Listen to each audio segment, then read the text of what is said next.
बिस्मिल्लाहिर्रहमानिर्रहीम। अस्सलाम वालेकुम। कारी साहब कैसे हैं आप? अल्हम्दुलिल्लाह ठीक ठाक सर। आप माशाल्लाह, दैट्स ग्रेट।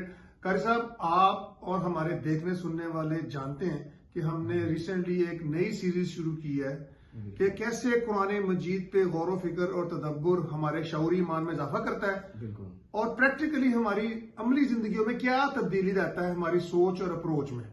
ठीक है जी। बिल्कुल सर। और आप यकीनन मुत्तफिक होंगे कि real scenarios make more impact.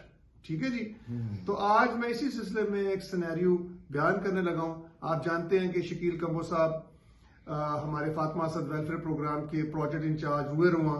ठीक है, बहुत ही दर्द दिल रखने वाले इंसान, बहुत सारी दुआएं समेटते हैं वो। तो हुआ यूं कि कम्बो साहब गुज़िश्ता 10 साल से अल्लाह की इस नेमत के उम्मीदवार थे, यानी औलाद की।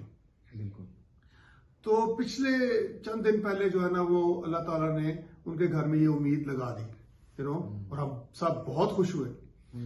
लेकिन हुआ ये कि 4 दिन बाद ही जब अल्ट्रासाउंड करवाया गया तो पता चला कि जो प्रेगनेंसी है ना वो ट्यूब्स में हुई है, उसे एक्टोपिक प्रेगनेंसी कहते हैं, ट्यूबल, और ज़हर है वो आगे नहीं चल सकती, तो उसको रिमूव कराना पड़ा।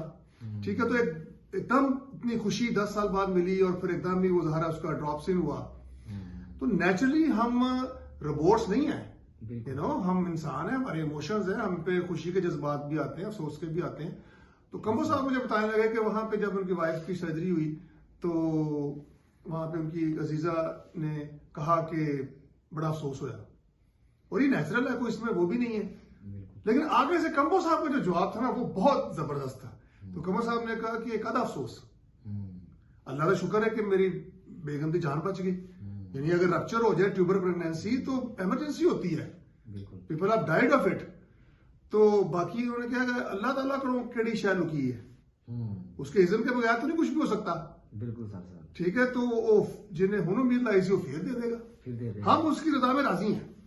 यकीन माने में ड्राइव करते आ रहा था डस्का से, मैं गाड़ी में उछल लग पड़ा, और कम्बो साहब ने इसका क्रेडिट हमें दिया।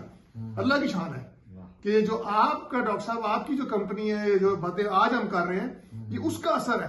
वरना हो सकता है कि मैं खुद भी परेशान और गमगीन होता और मैं दूसरों से भी गमगीन या हमदर्दी तवक्का करता, यानी खुद तरसी का शिकार हो जाता। बिल्कुल सर। तो आप देखें कितनी पॉजिटिव एनर्जी आ गई। उसी वक्त उन्होंने बताया कि मेरी सास साहबा ने उठ के मेरा माथा चूमा, और उनकी वाइफ भी कितनी हुई होंगी पॉजिटिवली मोटिवेटेड ऐसे ही। तो आप देखें, औलाद का होना या ना होना एक आजमाइश है। बिल्कुल।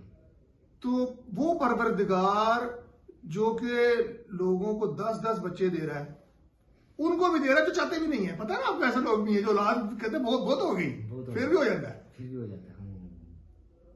तो अगर वो खुद ही कह रहा है कि मैंने तुम में से कुछ लोगों को नहीं देनी, बिल्कुल सही बात। क्या आयत बताए ना? बिस्मिल्लाहिर्रहमानिर्रहीम औ युज़व्विजुहुम ज़ुक्राना व इनासा व यजअलु मन यशाउ अक़ीमा इन्नहु अलीमुन क़दीर।